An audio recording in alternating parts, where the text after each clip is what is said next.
Hello and welcome to episode 100 of the Ego Chall Podcast. My name is Preston Byers, and as always, I'm joined by my co-host, Justin Binkowski.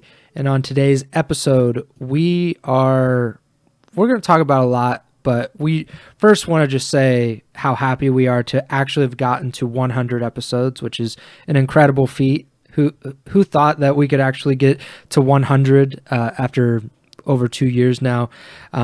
So, we're obviously going to celebrate that a little bit, especially at the end of the show. Maybe we'll talk about some of our favorite moments or something like that. But we have a ton of CDL action to talk about, including a big match between OPTIC and Seattle, the ILLEY revenge game that we were talking about last week, and a bunch of other matches. And then we'll also check in on our tier lists now that we are heading into the holiday break for the CDL. We'll be without any Call of Duty League action for several weeks. So we'll be talking about that as well. But before we get to any of that, how are you doing, Bink? I'm doing all right. Like you said, the big 100. Happy to be here. Definitely been a journey, and here's to another 100 more. But, ready to talk about what we just saw this past weekend.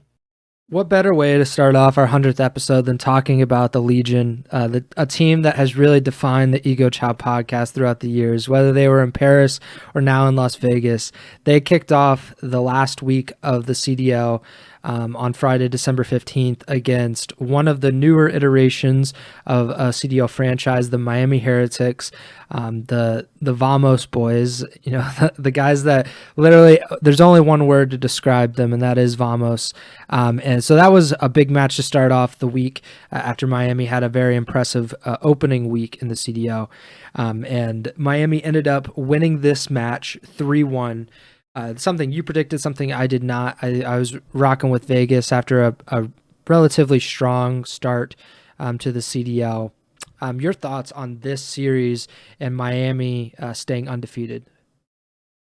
Yeah, I mean, it definitely could have gone Vegas's way based on the first couple of maps. Initially, Vegas is able to take map 1 terminal hardpoint, and then they have a 5-2 lead in the map 2 search, but Miami pulls off a 5-2 comeback there, and from that point on, took control of the series. There were a lot of close maps though, so it went 6-5 in the invasion search, 3-2 in the invasion control, and 250 to 214 in invasion hardpoint to round out this series. So very close maps again, as we've mentioned since this kind of started. It could be start of the season stuff. It feels like we've had a lot of close individual map scores across all the series, no matter which two teams are facing off.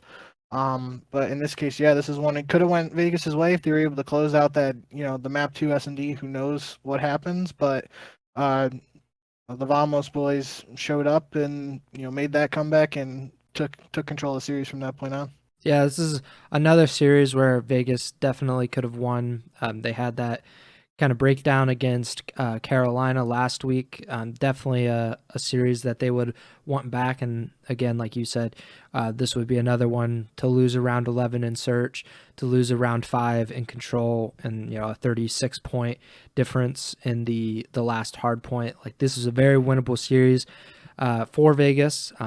It just didn't happen that way. Meadows, though, should be commended. A 1.42 KD in this series.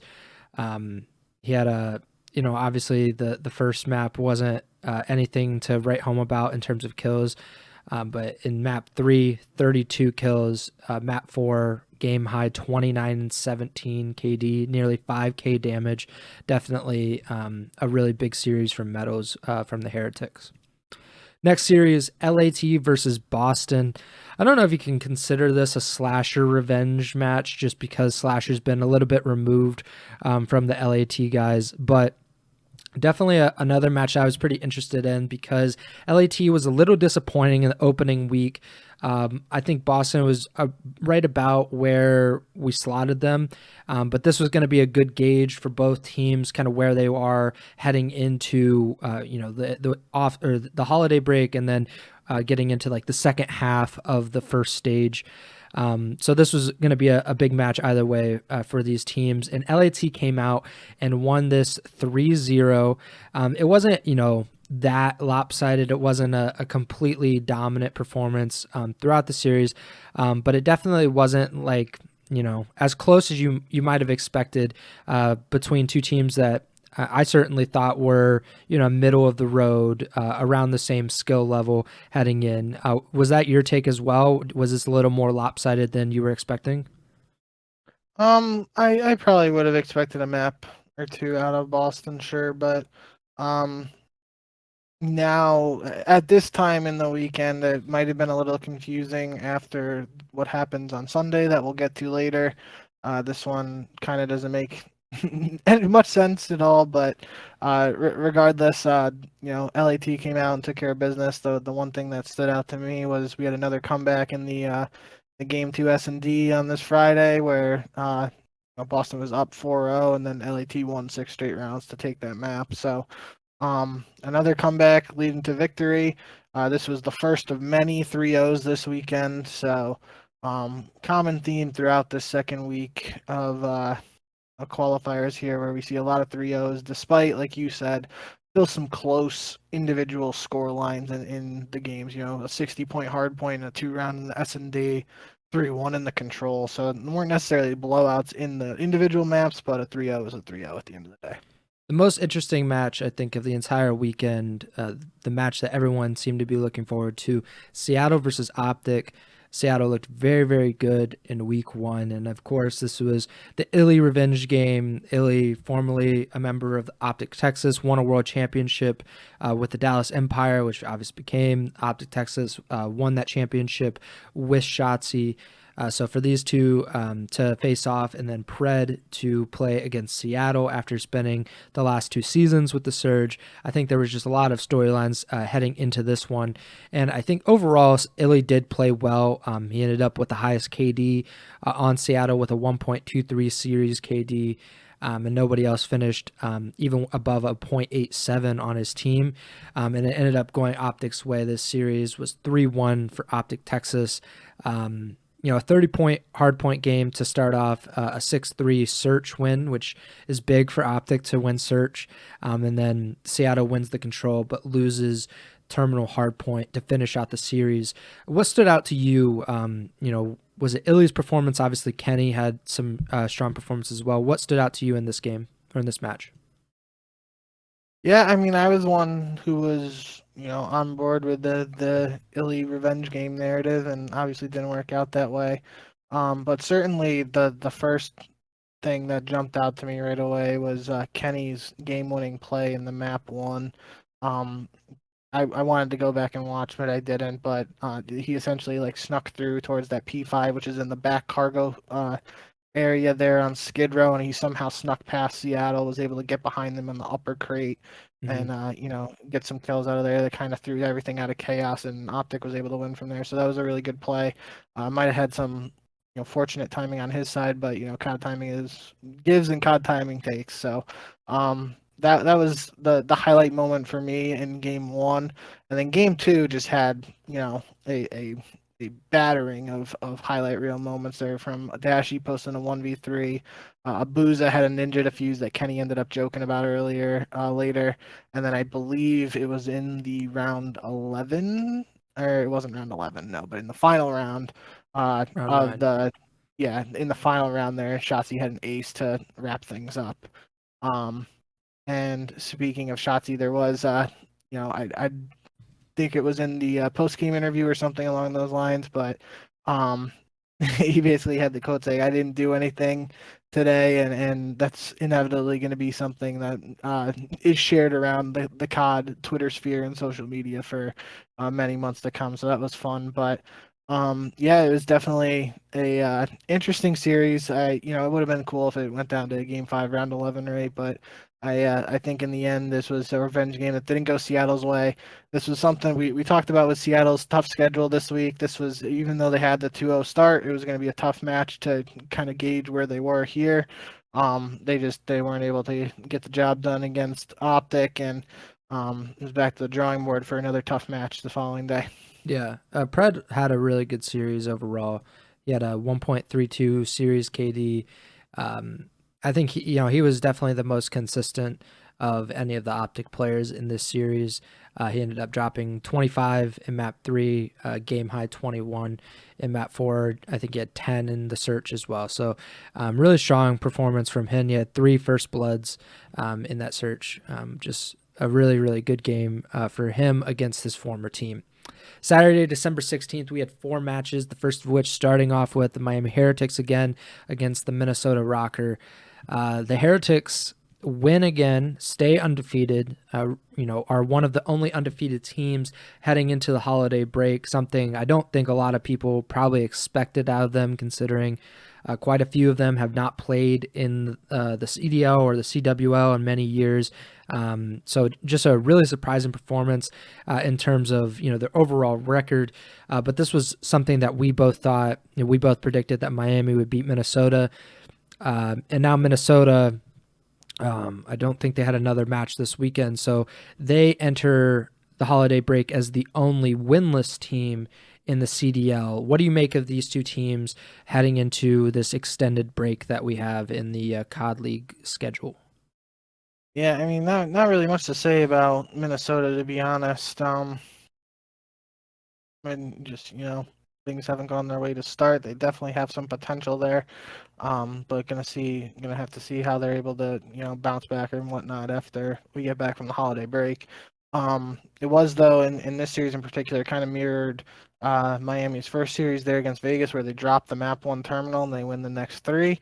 This one, the game 1 was kind of just a wacky ending. I remember it might have been, I can't remember who it was. I want to say Journey or Metals, but I mean that's just guessing 50% of the roster anyway. But somebody on that map 1 had like a 3-piece by the non-plane bomb site, I think B bomb site, or no, I can't even think of the bomb site, but the one by the plants and whatever there, close to the hallway. They got to kill people near the escalators in the couch corner. That kind of set them up for a P1. Then there was a contest fest there and a little bit of P1, and I thought, I remember editing the note, saying that was a game-winning play by Miami, but then Minnesota was able to contest enough time, send it to a P2 where they were able to close things out there. So it was just a really back and forth ending that was high octane. Really liked that. But then from that point on, it was really, another series with close individual scores, but Miami just wins the next 3 to get the job done. 6-4 on terminal search.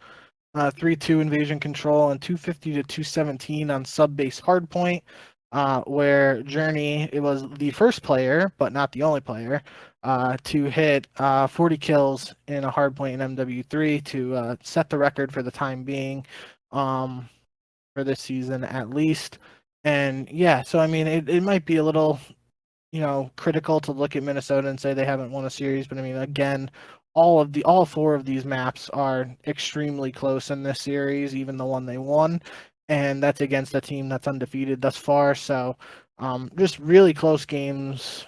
It seems to be a common theme early in MW3, despite the subjective power level of each individual team and who they're going up against and whatnot. So definitely going to be a common trend that I'm going to see, how long that lasts before teams start to separate themselves and whatnot. But definitely, you can talk about strength of schedule and all that stuff, but regardless, Miami started 3-0. They have not lost a search and destroyer control yet on the season, and we'll have to see how they square up against some of these quote unquote contenders. But for now, they are taking care of business against the teams put in front of them, and if you're a fan of the Vamos, that's what you want to see. Yeah, that's a recipe for success, especially just getting into winner's bracket of those majors, which is obviously very important. And as far as Minnesota goes, they lost 3-2 to Vegas in their first match. Then they lost to OPTIC, which no shame in losing to OPTIC. I don't think that many people would expect Minnesota to win that match. And like you said, Heretics have looked very strong early on this season. So maybe this is not really that bad of a sign that they're 0-3. Obviously not great. Nobody wants to be in that position, but it might not be all doom and gloom and the worst thing in the world like some people might imagine it to be. Next match, we had Vegas versus New York. Not much here, to be honest. I think we both expected New York to beat Vegas, and then Vegas obviously going 0-2 on the week after losing to Heretics in the the first match of the week. It wasn't like the most wide series. It was a 41-point win on hardpoint. It went to 10 rounds on Skid Row Search, and then a 3-1 victory for New York in control. But nothing really to write home about except Hydra going for 67 kills in this series, a 1.68 in the series.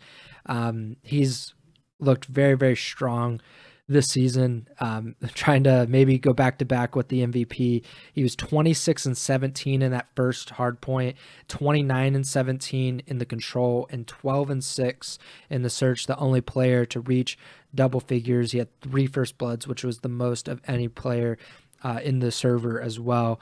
Any thoughts or opinions on New York's win, moving to 3-0 on the season? No, I'm just gonna, might sound like a broken record, but I mean, this is another example here, right? You got the defending world champions against a team that wasn't even at champs last year. Mm-hmm. No, it's obviously different lineups for both teams, but just for the sake of the example, it's 2 teams that you naturally probably have on different spectrums heading into the season. And even though it's a 3-0 in the series, all 3 maps are relatively close. 41-point win in the hard point, 6-4 in the search, 3-1 in the control. So it might look like a blowout in, just the context of seeing it's a 3-0, but when you look at the individual map scores, it's again very close. And we're just going to have to keep on seeing if that's a common trend with this game or, what the case may be. The thing that comes to mind for me is like in Vanguard, we used to talk about the coin flip nature of teams like Seattle and, a lot of teams, for instance, where it would just, some weeks they'd be on, other weeks they wouldn't. And, maybe this is MW3's thing is just it leads to extremely close games no matter which 2 teams are playing. Mm-hmm. We'll have to see if that's the case, but it certainly looks like it very early on. But again, it's early, so we'll give it some more time before we make any definitive claims like that. But for now, yeah, this is a really impressive showing out of Hydra. And, you say 67 kills there to put that into context. The next highest is 46 from Kismet, and Nero had 44 on Vegas to lead the way. So he's over. Hydra had more than 20 kills to the next closest in the series. So strong performance out of him to keep things going in the right direction for the defending champs. Next match, Seattle versus Atlanta. This was a match I was really looking forward to, especially, if Seattle had beaten OPTIC, I think it would have been an even bigger match of the weekend. But these 2 teams have matched up really well in the past. Of course, Seattle with a much different roster, like you just mentioned, and then FaZe having a slightly different roster as well. But this was a 3-1 win for Atlanta, but the Surge won Search, which was a little odd because the Surge had lost to OPTIC in Search the first series of the weekend. They won both of their searches the first week of the CDL, and then they end up beating FaZe in Search. Your thoughts on this series as a whole, and especially that Search win for Seattle or Search loss for FaZe? Yeah, if I remember, I think Draza had an off game in the search. Yeah, 2-9 in that game. Yeah, that sounds right. So, maybe that's just what it comes down to, but it definitely is. So, you think about historic matchups here between the Seattle teams that really had FaZe's number and stuff. It felt like Seattle was taking those respawns. FaZe was able to stick in it with the search, force the game 5, and try to win in the game 5. Sometimes they didn't, sometimes they did, but you still think of FaZe as a search team nonetheless. So this just, might just be a small crack in the armor, but you expect them to bounce back. And if they're winning the respawns, it doesn't really matter if they just drop the 1 search. But it is something we'll keep an eye on for FaZe going forward to see what's going on with their search. It is although they have the the core trio there, Cell, Simp, and Abizi, inserting a new player could mess with some of the pacing for search and, draws like getting acclimated Tupac system and whatnot. Could be some growing pains there, but I don't think it's any red flags or anything like that. Atlanta still gets the job done. And an 0-2 week for Seattle going up against Atlanta and OPTIC after a strong week where, they didn't play Atlanta and OPTIC, but they started 2-0 and now they're 2-2. So, we'll just have to see. I guess that's a good gauge of where they are. But we'll have to continue to see how this team performs. I still think the big thing for them is that it does, like we said before, the meta does suit that squad in terms of being able to run 3 ARs on a lot of maps. So, yeah, I guess it's unfortunate for Seattle, but I still think team showed some potential. And again, these maps were close. Regardless. So we'll have to just see what comes next after the holiday break. Yeah, small sample size, but they're 3-5 in hardpoint, and that could be an issue if they can't get that going because hardpoint is such an important game mode. But I will say with search, that was the first high rise search played between for either of these teams. Previously, FaZe were 3-0 in search. They had played twice on Invasion and once on Karachi, won all three of those maps.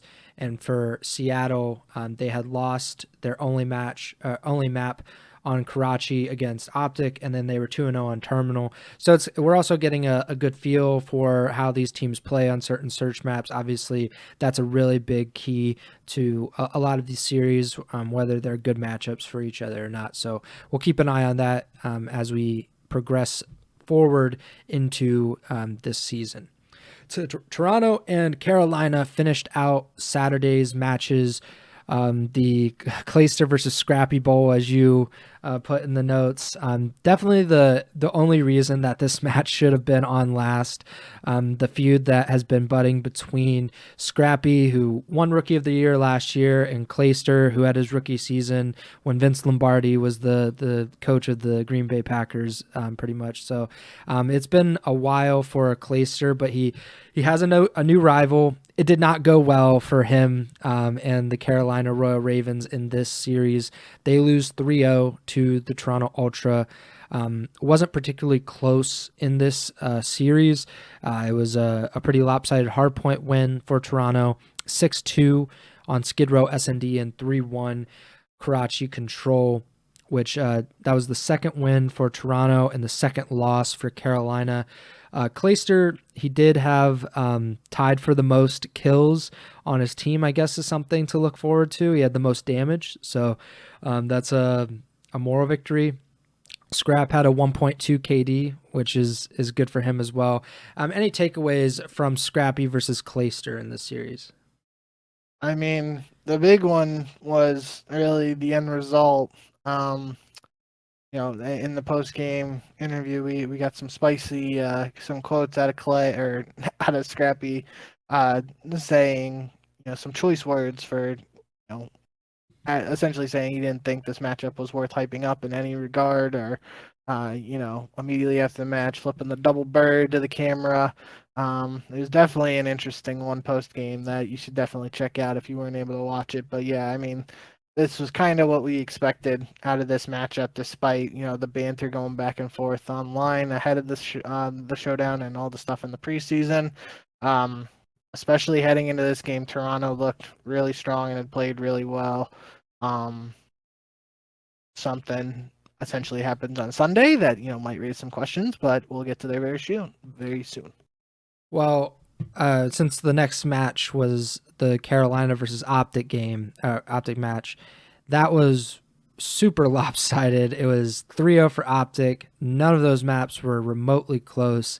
The lowest KD on OPTIC was a 1.35 in that series, which was Shotzzy, and he did not go negative in any series. He was 18-18 in that first map, and that was really his worst game. He went 8-3 and then 20-13, and he had the lowest KD. Pred dropped 27 on map 3, which was 4 more than GodRx had all series. That was 1 more than Real had all series. So just as lopsided as you can pretty much get in a series. And after that match, I think it was Pred, he tweeted a picture of Miami Heat LeBron saying like he pretty much went beast mode in that series. And then Scrap was like, it's Carolina, relax, or something like that. So he was going at Carolina again on Twitter. Any thoughts on this for Optic beating Carolina in definitely the most lopsided game that we've seen so far this season? That's all I was going to say, really. This is not an example of everything that we've been talking about earlier. In terms of 3-0s that are close individually map-wise, this was just a stomp all across the board. Notably, you're talking about Garderex's struggles. He tweeted after the match or on December 17th, didn't even spawn in that series, no excuses whatsoever, played terrible these last 4 matches. I have to be better, simple as that. I think that's a, pretty straightforward testament there to, he's going to have to try to turn things around. We've talked about him.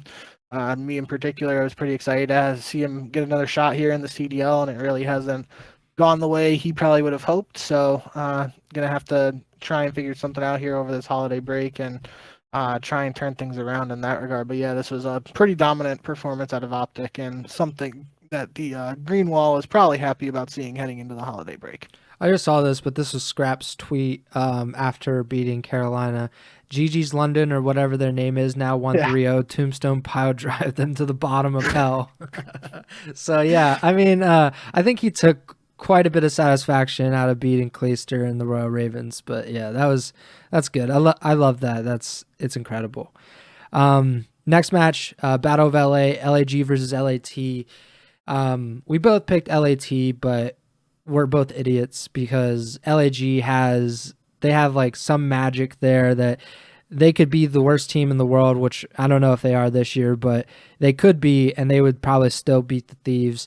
3-0 Gorillas, which is just incredible that everybody's been talking really, really recklessly about the Gorillas, and they came out and aside from, it wasn't like a super wide result, but it was a pretty dominant control. It was 41 or 44 points on hardpoint, and then they won a round 11 search. Really strong performance from the Gorillas, and especially Fame, 1.33 KD. What are your thoughts on this? Because LAT moves to 1-3 on the season now that they have lost to LAG, and LAG get their first win with this new roster. Yeah, I brought it up during the prediction segment of the last show, saying that it feels, without knowing the actual numbers, it feels like the LAG has won the Battle of LA against LAT more often than not, historically. And this was another example. We both won with LAT, but we missed the writing on the wall there. There was that super close match with New York that LAG had in the last week, and that probably should have been a better indicator of what this LAG team is capable of. And they came out and proved a lot of doubters wrong and got this win here. It's pretty convincing. The first map went to time on sub base, which we saw earlier in the Toronto Carolina series too. It was a 6-5 in the search, but a 3-0 in the control. And most notably, we mentioned earlier there that Journey was the first player to drop 40 kills, but then Diamond Con and Fame both had 40 kills in map 1. Mm-hmm. Pretty impressive that they both had 40 in the same map. It wasn't, like just one player dropping 40. It was 2 players on the same team.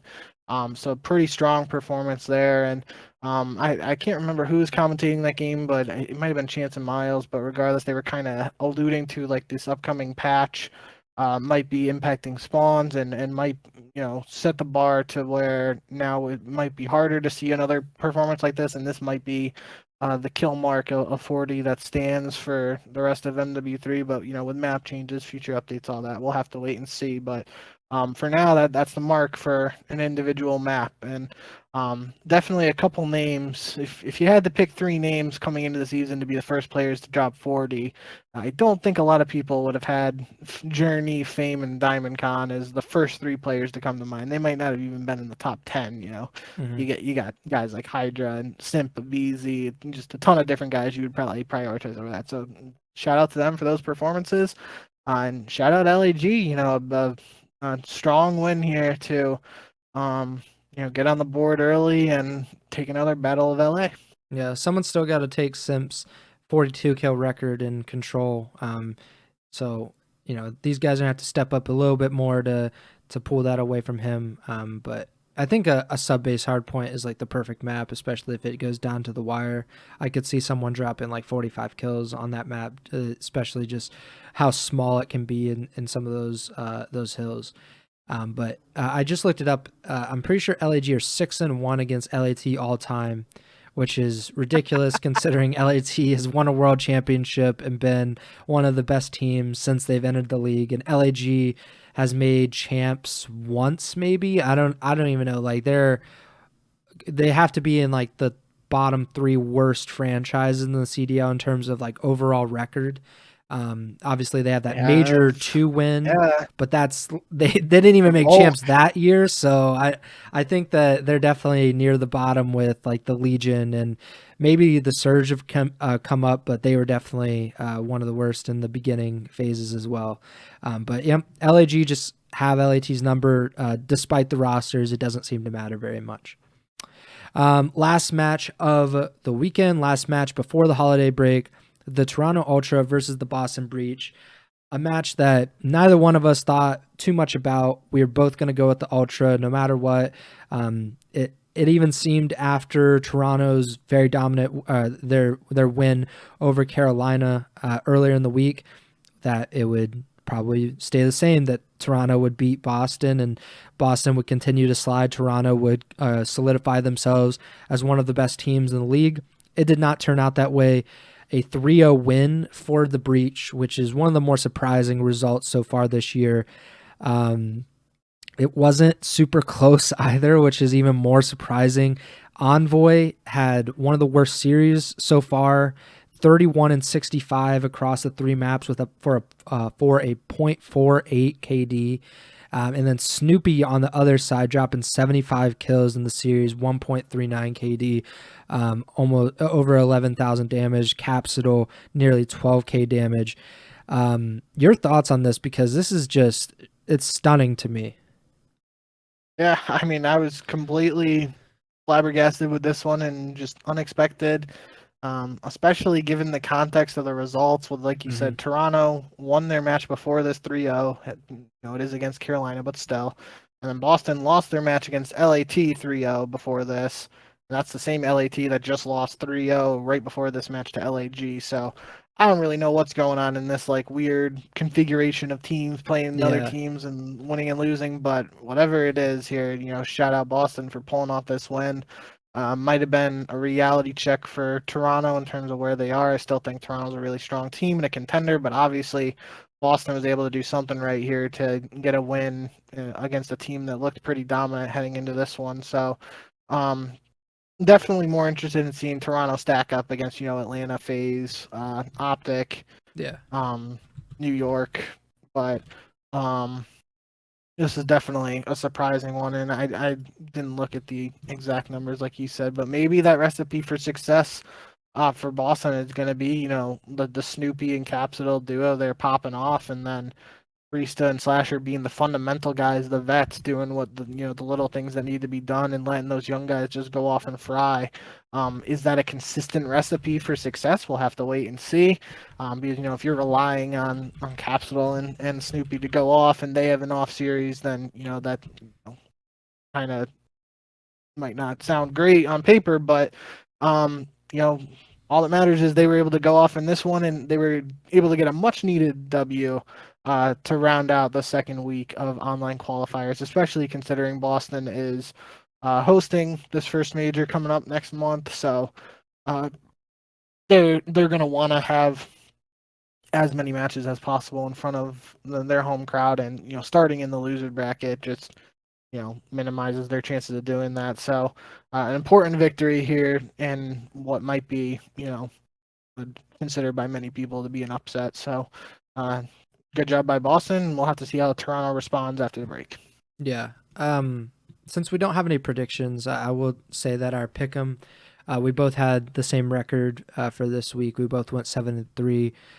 We had perfect Saturdays, each of us, and then LAT and Toronto really tanked us on Sunday, but we both picked those. I picked Seattle against OPTIC, and I picked OPTIC against Seattle. You picked Seattle, so you're wrong on that, but I picked Vegas over Miami. So that I was wrong on that. So that was the way it goes. So I am 17-4 on the season. You're 14-7 through the first few weeks of the CDL, and obviously we're having this big break. So we're not going to do predictions on this show. We'll wait until we're back, until the CDL is a little bit closer, and then we can do predictions, before then. Because who knows, we might get roster changes over the holiday break. It would not surprise me. Do you think that'll happen? I saw a few people talking about it, that this would be the time, because you have so much time, even with the holidays. You have a little bit of a break to get in practice. But do you foresee any team in the CDL making a change before we get back after the new year? I don't think so. I mean, if it happened, I guess I wouldn't be the most surprised in the world. Um, Kind of at a point where you've almost seen everything in the CDL at this point. When you think something's going to happen, it doesn't, and vice versa. I just think it'd be a really limited sample size unless there were major issues behind the scenes that we don't know about. I would be surprised, but if stuff's going on behind the scenes, plus a team has struggled so far in these first 2 weeks, and they want to try and be very proactive, I guess it's not completely out of the realms of possibility. But I still think it's a little too early. Yeah, I definitely wouldn't. I wouldn't make a change unless you're for sure, like, you're certain that this is not going to work out. I don't really know what changes a lot of these teams could make. Maybe with challengers being so up in the air, nobody's That's really under contract, in a challenger scene, and you can slot someone in immediately. But I have no idea. Maybe bring up Bance or one of the European guys that has, kind of been cast aside. I'm not really sure on what would be the best option there. it's tough too because you don't even know who's like really doing well in the challenger scene because you don't have that to rely on so far this year. In terms of previous years, you could watch the cups and whatnot beforehand, but without that, it might be a little harder to judge talent on this particular game as opposed to just playing off of, a player's career resume. Like, not to say that Bance is a bad player in this game, because obviously I have no idea. But guys like him and Gunless who have been around a while, do you pick up someone like them without necessarily having a very good idea of what they are able to do exactly in MW3, or do you go for another guy like an unproven talent who might not necessarily have the track record of guys like Vance and Gunless, but is apparently frying in scrims and challengers? And then, you bring up questions there like, oh, we give them a chance now, and, they come in and don't perform right away, then you might be looking at more changes, yada, yada. It's definitely a tough decision no matter what you do. So we'll have to see what happens. Yeah. Let's look at the standings real quick, and then we can kind of talk about how teams are shaping up and whatnot. I'm going to bring it up on the screen.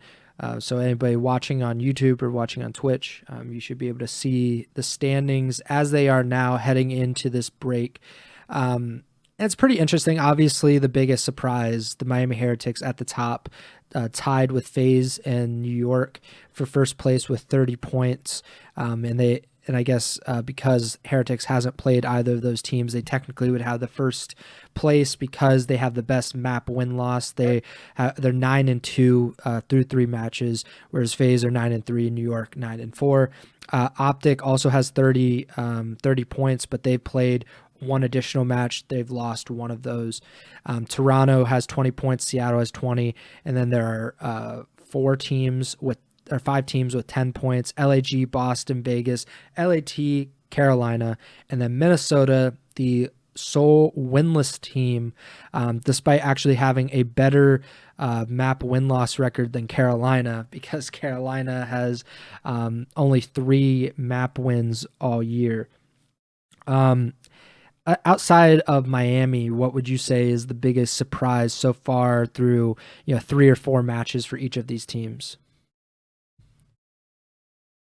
Um, I guess I'd say Boston and LAT. They've had some tough matches, but we kind of both had them in that like middle of the pack group in our preseason power rankings.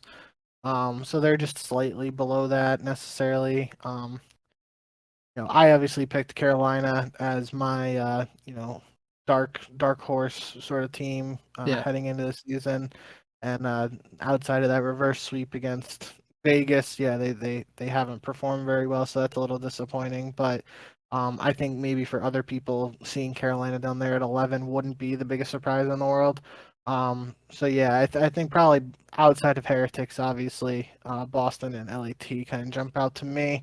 Um, you look at the outside of Miami, obviously Atlanta, New York, Optic, and Toronto was kind of like the top four we really had for contenders. Um, so that kind of just seems right, and then it's the middle of the pack is kind of chaos. But again, I mean, even to say middle of the pack isn't necessarily right because it's only 20 points separating Yeah. Miami and Carolina at this time. So Yeah, I would say LAT, at least just like the way that losing to LAG was surprising to me. I mean, I guess Toronto just, I figured they'd be 3-0 by now, so I guess that's a little bit of a surprise. But, I forget who said it on Twitter, but they were saying that there's like an actual skill gap this season between like the top four and then the rest. And I think that was right before the Toronto series, so that kind of threw things out of whack because I'm sure that Toronto were, probably in that top four before that match. But I, as far as like a tier list goes, do you think anything's materially changed for you in terms of where you kind of place these teams? I think we both agreed that Atlanta, New York, Optic, and Toronto were the top four teams heading into the season, at least in our minds or on paper. Obviously, Miami has looked very strong, but I still think for me personally, I would keep Miami out of the top four. yes. I think I would have to see them beat one of those teams. Then if that happened, I think then for sure they have a real argument to be in that top four. But I would say that they're solidly in that second tier, because I have like three, so like 1 through 4, 5 through 8, and kind of 9 through 12. Essentially what you would do for like a major or what you would do for champs. So I would say that Atlanta, New York, Optic, and Toronto still in that top four. I think Seattle has to be in that second tier. Miami has to be. Um, that the final two spots in that second tier are kind of tough though because we've seen all of these teams aside from Minnesota kind of show some promise. Like LAG's beaten LAT. Vegas has looked pretty strong, but they lost to Carolina. Carolina's gotten stomped by a few of these teams. They've lost pretty handedly to a few of these teams. So I would probably go with Boston and then maybe Vegas to finish out that second tier, and then maybe LAT in that third tier. What do you think? Is there anything different for you as far as like your preseason tier lists? Yeah, I mean, Miami's the big one. I 100% agree with you, though. I wouldn't put them in the top four just yet. Would definitely want to see them take down one of those big dogs that we had on paper. But they would 100% slot right into number five, which is where I wouldn't have had them heading into the season. Mm-hmm. I do want to say I brought it up multiple times, though. Heading into CWL era, it was the same sort of deal. A lot of people underestimated them. They came in, made some noise, and it's looking like they're on pace to do something similar there, but who knows if they're able to actually, come out with a championship or anything like that this year time around. Mm-hmm. But regardless, I would probably do, that top four we mentioned, then Miami at 5, Seattle at 6 right behind them, and then 6 through 12 after that is kind of just, a cluster. I would probably have LAG higher than where I had them before because I'm pretty sure I had them down at the very bottom. I probably had Minnesota in my like 7-8 region, maybe 8-9. I can't remember. But I would definitely essentially swap them in LAG. But I would probably do it like, the top four, then Miami and Seattle after that, and then the rest of the pack after that in no essential order until we get a bigger sample size. Yeah, I think that's probably the right idea to have like a top four, the top four that we've been talking about, and then just have Seattle and Miami in their own tier Yeah. between, and then you just have everybody else like the teams that are, kind of off the map. Where we don't really know where they're gonna be in the next month or two. I think that would probably be a good way to put it. But a super interesting time in the CDO. Obviously, just gonna have this big break. We'll see how some of these teams react. I'm sure some will be better after having some time away to be with family. And then, of course, quite a bit of practice, I'm sure, before we get back to online matches. And then we're going to get even more important online matches because the seeding is going to become more apparent. We're going to see which of these teams are, going to fall into that losers bracket. Like Minnesota is really going to have to step it up in this second half of the qualifiers. Same with Carolina. You can't just like go through these and keep losing because it's just gonna be a cycle. You're gonna go into the losers bracket and you only have maybe 1 or 2 matches and then you're probably gonna be out of there. So a lot of these teams are gonna have to step it up in a major way as we get back to the CDL in 3 or 4 weeks time. But yeah, I think that about does it in terms of the actual matches that we had to talk about. We covered the pick'em and all of that. And like I said earlier, we'll be doing our predictions for the next set of matches after the holidays because obviously next week is Christmas. The following week is New Year's. So we're probably not going to be doing any shows for the next few weeks at least. But we will be back eventually after the holidays and we'll be back to our normal schedule once the CDL is back on their normal schedule. I don't know if you had any other topics or any things you want to talk about before we get out of here. I think we can just, without doing any predictions, we can kind of look at some of the upcoming matches. There aren't many that stand out. Yeah. But right away, the first match on the Friday, January 12th, that comes up is LAG versus Atlanta. That could be a little more interesting considering how LAG played against New York and LAG winning against Atlanta, LAG winning against LA Thieves. So LAG versus Atlanta could be more interesting than some people might expect on paper. Then we have Seattle versus Toronto, which is just the third consecutive match for the Seattle squad against one of those top 4 teams that we mentioned. And things don't necessarily get any easier for Minnesota. They kick things right back up against New York. So interesting one there. On the Saturday, we have Miami versus Seattle. That's kind of, essentially the B tier, the A tier, whatever you want to say. That second tier, we were kind of just talking about. Those are both teams we had there. So that'll be another good gauge of where both of those teams are right now. Boston, LAG, Toronto, LAT, and OPTIC, Vegas. Nothing really to write home about in those, in my opinion. Got maybe a blow it up bowl on Sunday, Minnesota versus Carolina. That early season blow it up bowl.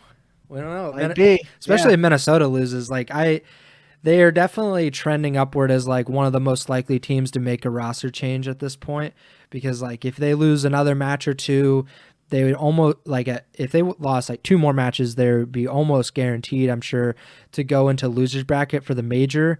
And then like who knows what happens then. I forget who we picked for the most likely. One was Miami, which is not looking very likely. I said Miami, yeah. I think I might have said Boston because they have substitute, but yeah, I don't know. Minnesota's looking a lot more likely now. Sure, yeah. But yeah, so that's on the Sunday. We got Vegas versus Atlanta. So Atlanta, on paper, it's got LAG and Vegas, which many people might be saying is an easy 2-0 week, but who knows how things are going to shape up. Then Minnesota, Carolina, like you said, New York versus LAT, and Boston versus Miami. Could be a bit of an interesting one there, depending on how Miami stacks up against Seattle. And how Boston's playing after they go show up against LAG. So not a ton of high octane matches coming up, but we'll talk about these more in depth next show and give our actual predictions for those as well. Yeah, for sure. So yeah, I think that about does it. Like I said, we'll probably be back in 2 to 3 weeks. Depends. I am planning on making like short little videos. I might put them on the podcast feed, just kind of like solo monologues so we can have a little bit of content each week that we're not here, and I can kind of record them right now, or not like right now, but record them over the next few days, and then we could upload them instead of a podcast, just so you guys could have a little bit of content around the holidays and until we get back and on our normal schedule. But of course, have a Merry Christmas to everybody who celebrates. Have a Happy New Year's as well. Be safe. Enjoy your time with the families. Thank you so much for 100 episodes of support. Like I said at the top of the show, I did not think that we were going to make it 100 episodes because I'm not known for sticking with things. Like, I've been with my girlfriend for 6 years. That's definitely the longest commitment I've had. But Bink and I being on a podcast for 2 years or 2.5 years is probably the second longest commitment that I've had to anything. So it's been awesome. I've had a lot of fun doing it. I've definitely felt more connected to the CDL because of the podcast. I think had we not done this the last few years, I probably wouldn't. I probably would have zoned out a lot more with the matches and everything. You know, kind of getting back into it around champs, which I think a lot of people do. You know, it can be hard to stay focused on the league and talk about it and just be interested throughout an entire season. But it's definitely helped me to continue to be connected to COD Esports and just kind of talk about something that I've been following and I've loved for over 10 years. So thank you guys so very much for your listening or watching wherever you're from. I know we have a lot of people in the U.S., but I'm sure there are people in Europe that are listening to us, which is very cool. We have over 100 subscribers. We passed 100 this year. We have every week, at least on Spotify, we have more than 100 people listening to our podcast, like very consistently. I think it was like either the last episode or 2 episodes ago, I told Bink that it was like in our top 5 most listened to episodes, which was incredible. I think it was maybe 2 weeks ago, the first one for this season. So that's just incredible. I wasn't expecting that, and some of our champs episodes have a lot of listeners and watchers or viewers on YouTube as well. So again, thank you. It's been a really, really cool experience, and 100 down, 100 million to go. Maybe we'll be doing this until we're like 75 years old, and we'll just be like yelling at each other about COD Esports. That would be ideal. But yeah, that does it for me. Bink, take it away. Yep, I don't know, not quite sure how I'm gonna be able to follow that up, but yeah, I appreciate all the support from you guys. I never lost faith in being able to hit 100. The only way we would have not hit this mark is if Preston given up, because I'm not giving up anytime soon. And yeah, I appreciate all the support you guys have shown us, whether it's in listening form or on YouTube and all that jazz. But it definitely does mean a lot to me. It means a lot to both of us, and we appreciate it. So, like I said earlier, 100 down, many, many more to come, and we hope you're all here to go on this journey with us. As seems weird because episode 100 of where it slots in the season now that we're about to head into a break, but I just know 101 is going to be here before you know it, and it's going to be kicking us off for the true start of the 2024 season with the first matches of the 2024 calendar year. So hope you guys will tune in then. We'll see you when we see you again, and until then, remember to send the chow. Happy holidays.